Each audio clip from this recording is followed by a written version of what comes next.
आज बायकोने उकडीचे मोदक बनवायचे चॅलेंज दिलेले आहे. मग काय, इतक्या सुंदर आणि मऊ असे मोदक बनलेत ना, चविष्ट असे. तर चला आता मी तुम्हाला याचे सिक्रेट सांगतो. मोदकासाठी मी मधुरा फूड यांचे सुगंधी मोदकाचे पीठ घेतले आहे.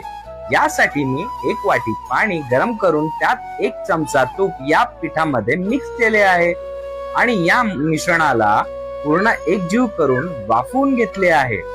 तोपर्यंत मोदकाचे सारण मी तयार करून ठेवले आहे.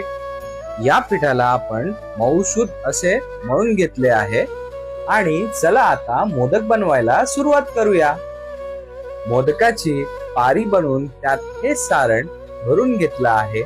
आता एका भांड्यात पाणी गरम करायला ठेवलं आहे आणि हे मोदक चांगले 15 मिनिटे वाफवून घेतले आहेत आणि अशा प्रकारे बाप्पाचे आवडते उकडीचे मऊ आणि सुगंधी मोदक तयार झाले आहेत. तुम्ही सुद्धा या वर्षीच्या गणेशोत्सवामध्ये बाप्पासाठी सुगंधी मोदक बनवून इच्छिता तर नक्कीच मधुरा फूड यांचे सुगंधी मोदकाचे पीठ नक्की ट्राय करा.